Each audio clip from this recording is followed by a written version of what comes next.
This is Dr. Ankur Goswami, Assistant Professor in Government Engineering College, Bikaner, in the Computer Applications. Today we are going to discuss artificial intelligence, and today's topic is learning. So here's the syllabus from the RTU and BTU Artificial Intelligence. Subject code is MC404. And in the last topic we can see that expert system contains concepts of learning, rote learning, learning by induction, and explanation based learning. We all learn new knowledge through different methods depending on types of material to be learned, the amount of relevant knowledge we already possess, and the environment in which the learning takes place. It should not come as a surprise to learn that many of these types of learning methods have been extensively studied in AI. The five different learning methods under this taxonomy are memorization, that is termed as rote learning, direct instruction or by being told to anybody, analogy, induction, and deduction. Learning by memorization is the simplest form of learning. It requires the least amount of inferences and is accomplished by simply copying the knowledge in the same form that it will be used directly into the knowledge base. We so many times use this in learning multiplication tables, learning the grammar and concept. The slightly more complex form of learning is directed instruction.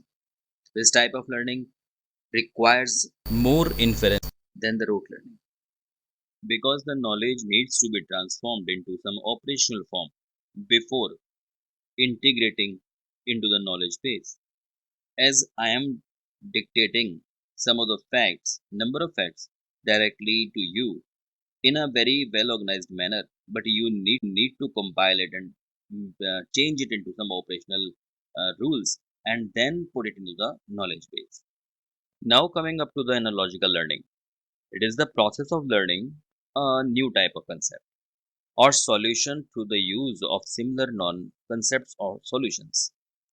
We solving problems on an exam where previously learned example serves as a guide, or when we learn to drive the truck using the knowledge of car driving. We make use of analogical learning. This form of learning requires still more inferring than either of the previous forms, since difficult transformations must be made between the known and unknown situations. Now, coming up to the fourth learning methods. It is also one that it is used infrequently in humans. It is a powerful form of learning, which, like in logical learning, also requires more inferring than the first two methods. This form of learning requires the use of inductive inferences, a form of invalid but useful inferences. We use inductive learning when we formulate a general concept after seeing a number of instances of examples of the concept. Example, we learned the concept of color, sweet taste after experiencing the sensation associated with the several examples of colored objects and sweet foods.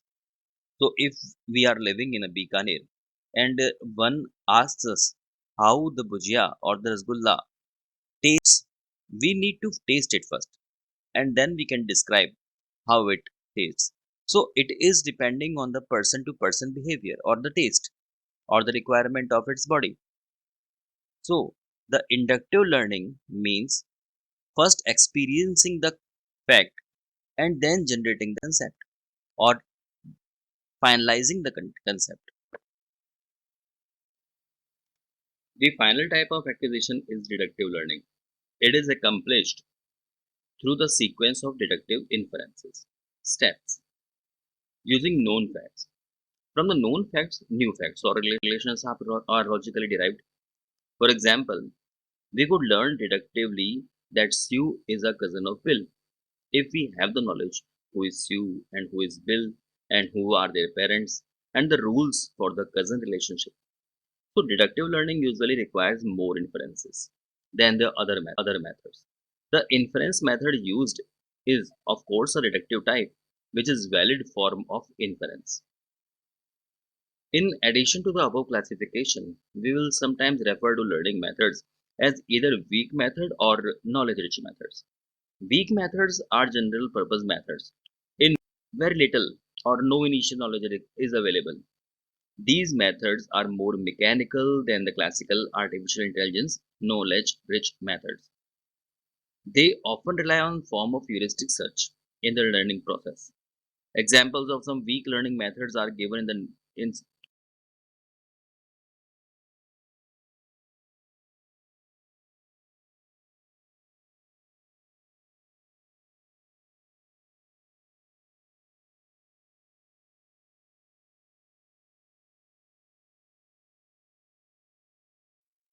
as we all know that knowledge acquisition is not a very easy task, and it is also stated during the 1970s and 80s in a conference by the researchers of the artificial intelligence. They stated that it is difficult and time consuming process. Yet, ex- yet experts and other knowledge based systems require an abundant amount of well correlated knowledge to achieve the satisfactory level of intelligent performance.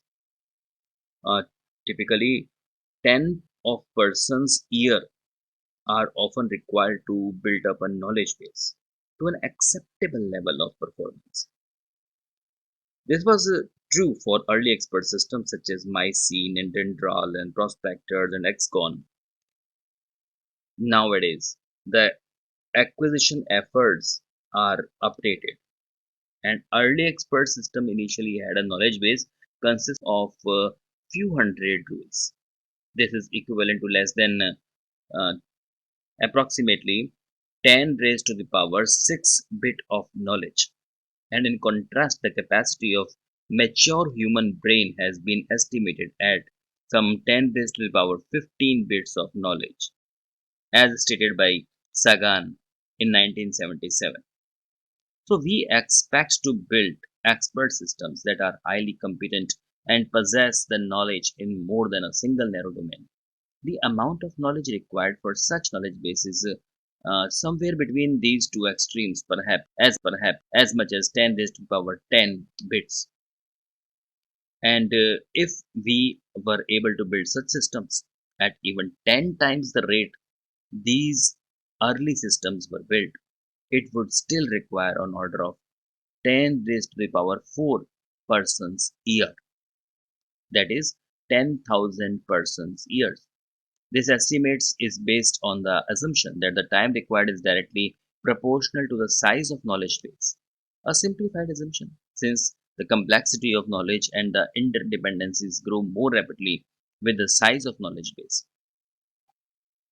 Clearly, this rate of acquisition is not acceptable. We must develop better acquisition and learning methods before we can implement such systems within a realistic time frame. Even the progresses are made, and even they are still making some progress, it will take very amount of big amount of time to make it.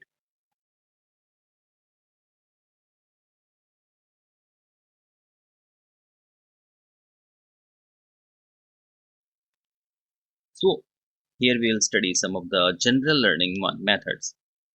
As noted earlier, learning can be accomplished using a number of different methods. So we can learn by memorizing the facts, or by being told, or by studying examples like problem solutions. So learning requires the knowledge, the new knowledge structures we created from some form of input stimulus. This new knowledge must then be assimilated into the knowledge base and be tested in some way for its utility. So testing means that the knowledge should be used in performance of some task from which the meaningful feedback can be obtained, where the feedback provider provides some measures of accuracy and usefulness of the newly acquired knowledge. A general learning model, here you are watching at our figure, where the environment has been included as a part of overall learner system. The environment may be regarded as either the form of nature which produces the random stimuli or as more as organized training source that we have been provided with, such as teacher, which provides carefully selected training examples for the learner's component.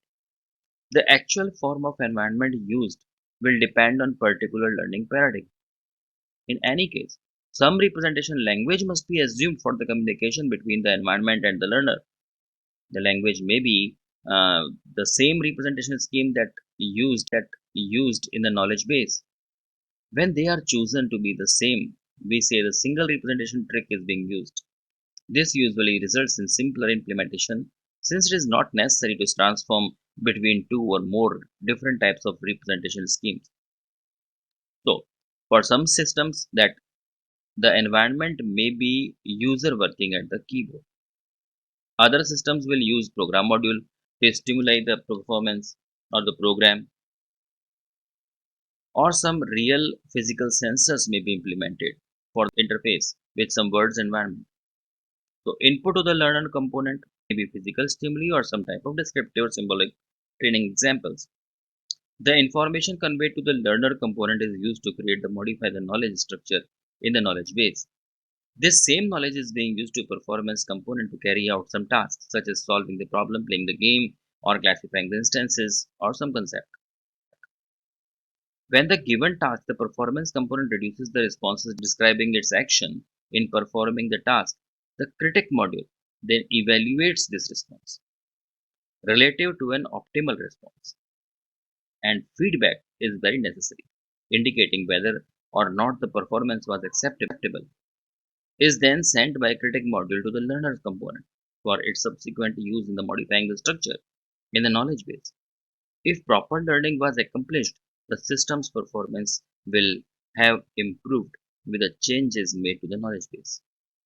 And this cycle describes above a repeated number of times until the performance of the system has reached some acceptable level, until a knowledge learning goal has been achieved or reached, or until changes ceases to occur in the knowledge base after some chosen number of training examples. And important factors which influences the system's ability to learn in addition to form the present representation rule. They include the types of training provided, the form of extent of any initial background knowledge, the type of feedback provided, and the learning algorithms used. The type of training used in the system can have a strong effect on the performance, much the same as it does for the human.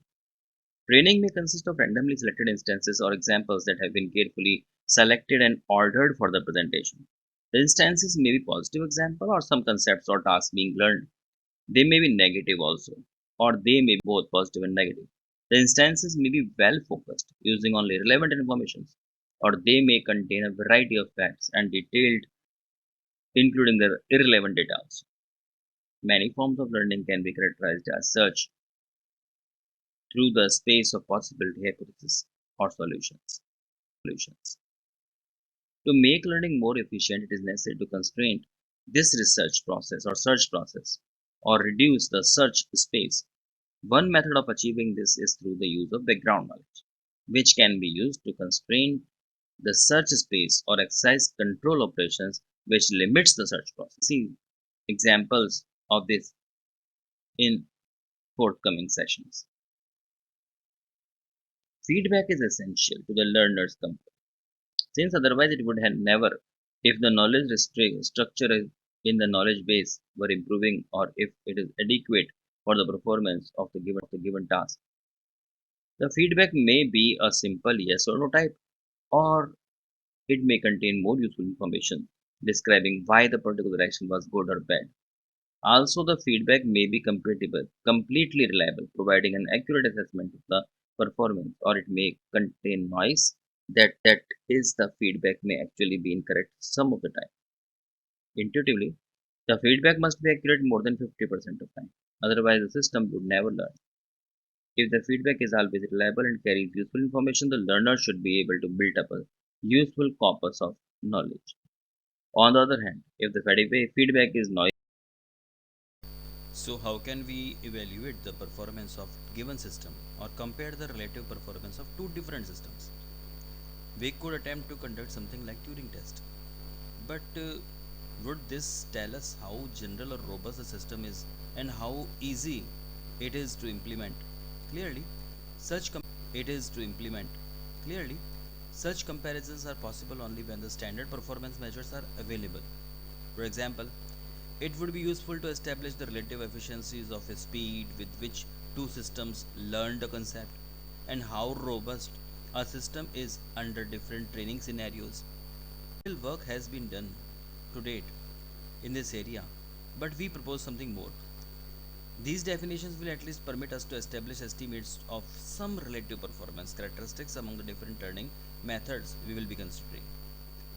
First one is the generality. A complete general algorithm is one which is fixed or self-adjusting configurations that can learn or adapt in any environment or application domain. At the other extreme are methods which function in a single domain only. Method which have some degree of generality will function a few domains. Efficiency. A efficiency of a method is a measure of the average time required to construct the target knowledge structure from some specified initial structures. Since this measure is often difficult to determine and is meaningless without some standard comparisons time, a relative efficiency index can be used instead. For example, a relative efficiency of a method can be defined as a ratio of the time required for given method to the time required for the purely random search to find the target structures. So that's how we can measure the efficiency also. So robustness. Robustness is the ability of learning system to function with the unreliable feedback and with a variety of trading examples. It includes noisy ones. A robust system must be able to build tentative structure which are subject to modification or withdrawal if later found to be inconsistent or statistical sound structures. This is non-monotonic the analogous non-monotonic reasoning. Efficacy.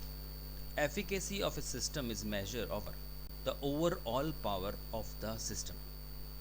It is combination of the factors generality, efficiency and robustness. We say that system A is more efficacious than system B if the system A is more efficient, robust and general than B. And last one is the ease of implementation. The ease of implementation relates to the complexity of the program and data structure and the resources required to develop the given learning system. Lacking good complexity matrices, this measure will often be somewhat subjective. Other performance terms that are specific to different paradigms will be studied later on. So we can say that knowledge acquisition is a purposeful addition or refinement of knowledge structure to a knowledge base for use of knowledge based systems. Machine learning is autonomous acquisition of knowledge through the use of computer program. The acquired knowledge may consist of fact, concept, rule, relations, plans, and procedures, and the source of the knowledge may be one or more of the following databases, textbooks, domains, experts, reports, and environments. The useful taxonomy of the learning is one that is based on behavioral strategy employed in the learning process. Strategies like rote learning, being told in analogy, induction, deduction. Rote learning requires little inferences, while the other methods require increasing greater amounts of inferences. An important lesson learned by the expert system researchers is that knowledge acquisition is still difficult, often requiring lengths of person years to assemble several hundred rules. This problem helped to revive active research in more autonomous forms of acquisition of machine learning. Performance measures provide a means of comparing different performance characteristics of a learning algorithm. Some of the most important, performance measures are generality, efficiency, robustness. efficacy, and ease of implementation. And lacking formal metrics for some measures will require that subjective. So, here we will study single learning methods, learning by inductive inferences. Inductive learning is the process of acquiring generalized knowledge from examples or instances of some class. This form of learning is accomplished through the inductive inferences, the process of reasoning from a part to whole, from particular instance to generalization, or from the individual to the universal. It is a very powerful form of learning which we human do almost effortlessly. Even though it is not valid form of inferences, it appears to work well much of the time. Anyone can be surprised at our ability to formulate a general rule for a whole class of object, finite or infinite, after having observed only a few examples. How it we are able to make this large inductive leap and arrive at an accurate conclusion so easily? For example, how is it that first time traveler to France will conclude that the French people speak French after having spoken only to one of the Frenchmen? At the same time, our traveler would not incorrectly conclude that all Frenchmen are named at his friend. There are so many hundreds of examples, results in that inductive learning is much more than the undirected search for general hypotheses. Indeed, it should be clear that inductive generalization and rule formulation are performed in some context and with a purpose. They are performed to satisfy some objectives and therefore are guided by related background and other world knowledge. If there were not so, our generalization would be very shaky and our class description might be no more than a complete listing of all the examples we have observed. In forming a general hypothesis about a complete possible infinite class, after observing only fraction of the member, we are making an uncertain conclusion. Even so, we have all found it to be very essential form of learning. So we are designing one model that will be representing our learner's component as presented in the training examples of teacher or the from environment. The example may be positive instances only or both positive and negative instances. They may be selected, well organized examples, or they may be presented in haphazard manner and contains only irrelevant information. Finally, the examples may be correctly labeled as positive and negative instances of some concept. They may be unlabeled or they may be even certain erroneous label. Whatever the scenario may be, we must be careful to describe the appropriate. So we will be given with the observations and we will be given with certain background domain knowledge. And yes, there must be some goal or the other preference criterias that we will have to follow. The task of the learner is to find out an inductive assertion or target concept that will imply all the observed example and is consistent with the both background knowledge and the goals. So we formalize the above idea with a definition. So here we start with defining the object. Any entity, physical or abstract, which can be described by the set of attributes, features, values, or attribute relations in an object. For example, a car may be described with a primitive as an entity made from tires, steel, glass, rubber, and its other component materials, or at a higher level of abstraction, we can say that as an object used for transportation of the passengers at the speed of 80 to 180 or up to 250 miles per hour, and like that. And the classes, given some universe of object U, a class is a subset of U. We have all the components available in the object form, so a subset of that those objects can be classified as a class. For example, given the universe of four-legged animals, one class may be anything like cow, dog, goat, and like that. And the concept, this is the description of some class or set or rule which partitions the universe of object U into two subsets: the set of object that satisfies the rule and the set of object that doesn't satisfy the rule. Or thus the concept of horse is a description or the rule which asserts the set of all horses and excluding all the properties that is held by other animals of the four-legged animals which are not present in the horses. Hypothesis. A hypothesis is an assertion about some object in the universe. It is the candidate or tentative concept which partitions the universe of objects. One such hypothesis related to the concept of horse is class of four-legged animals with a tail also. This is the candidate for the concept of horse. Even we can say that it is not the complete description of the horse, but yes, it is the hypothesis of a horse that it have four legs and one tail. Rest of the descriptions can be attained using other categories. The target concept. The target is the one concept which correctly classifies all the objects in the universe. So what are the positive concepts or what are the positive attributes of the component that are satisfying the hypothesis is the target concept. Now positive instances. These are example objects which belongs to the target concept. That are the positive instances. The negative instances that can be segregated as a non-positive. There are examples of positive to target concept. These are the examples opposite to the target concept.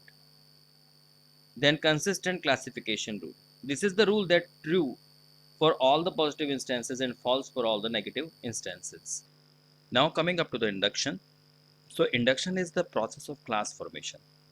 Here we are more interested in the formation of the classes which are goal oriented. Therefore, we will define induction as purposeful class formation. The goal of purpose here is the simplification of our decision when found in such situations. So we can categorize it in three forms: selective induction, constructive induction, and expedient induction.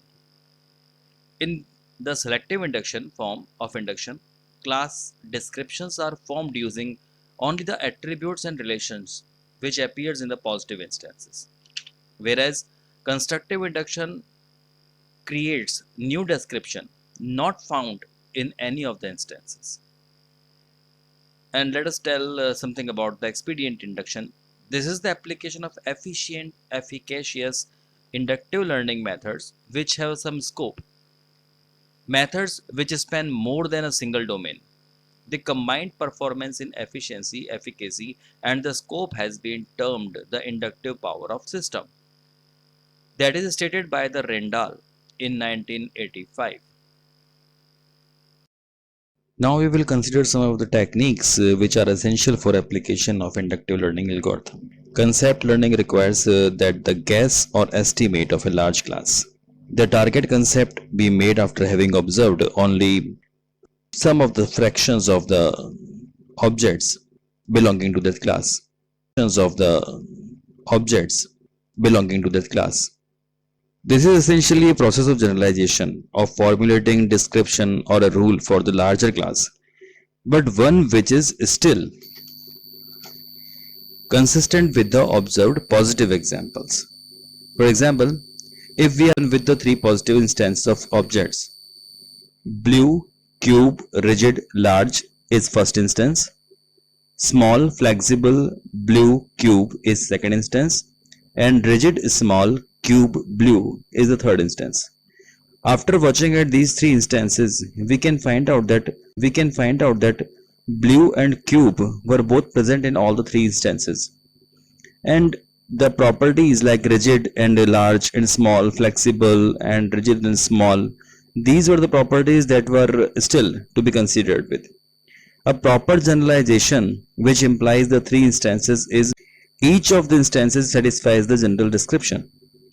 Specialization is the opposite of generalization.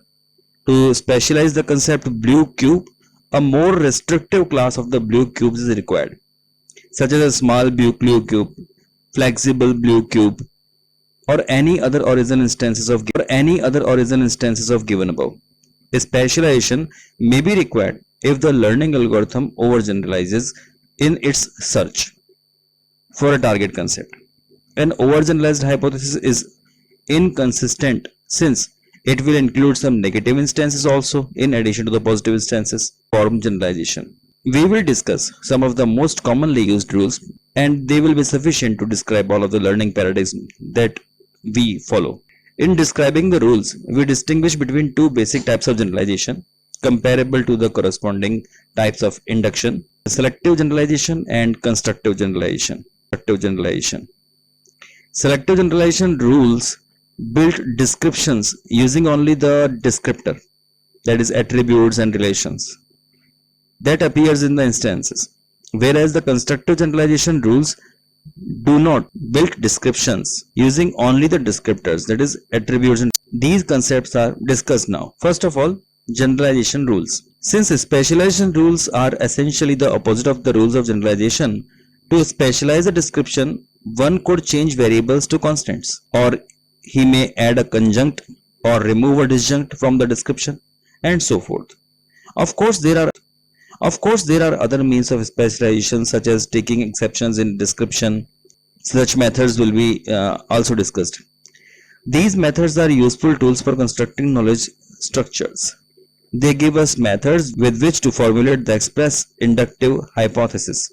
Unfortunately, they don't know how to select the hypothesis efficiently. So, we will discuss selective generalization. We can apply changing constant to variable rule. As an example of this rule, given instances of the descriptor or predicate, the constant are changed to a variable, which may be any value in a given domain that satisfies for all x px. P is the predicate. Another method is dropping the condition. Dropping one or more conditions in description has the effect of expanding or increase of set. For example, the set of all the small red spheres is less general than the set of all the small spheres. Another way of starting this rule when the conjunctive description is given is that a generalization result when one or more of the conjunction is dropped. That is, we shall definitely lose some of the specialized form so that we can generalize it. Adding an alternative. This is similar to the dropping condition rule. Adding a disjunctive term generalizes the resulting description by adding an alternative to the possible objects. For example, transforming the red sphere to red sphere or green pyramids, expanding the class of red sphere to the class of red spheres or green pyramids. Note that the internal disjunction could also be used to generalize. An internal disjunction is a one which appears inside the parenthesis, such as the red or green spheres. Climbing the generalization tree. When the classes of objects can be represented as the tree hierarchy as a pictured in generalization pic, it is accomplished by simply climbing the tree to the node which is higher and therefore gives a more general description. For example, moving up the tree one level from the elephant, we obtain more general class description of the mammals. Greater generalization would be the class of all the animals. And another method is closing an interval. When the domain or descriptor is ordered and a few values lie in the small interval, a more restricted form of generalization than changing the constants to variable can be performed by generalizing the values to a closed interval. Thus, if two instances or more instances with the value of any d is equal to di, and where di is smaller than dj have been observed, the generalization of d as the superset of di dj can be made. That is, d can be any value in the interval of di to dj. Now we can discuss constructive generalization. It adopts the method of generating the chain properties. If an order exists among the set of objects, they may be described by their ordinal positions, such as first, second, third, and nth. For example, suppose the relation for the 4-story building are given this, that f2 is above f1 and f3 is above f2 and f4 is above f3. Then the constructive generalization is which is the most above is f4 and which is the least above is f. The most above least above relations are created and they did not occur in the original descriptor. Other form of less frequently used generalization techniques are also available, including the combination of the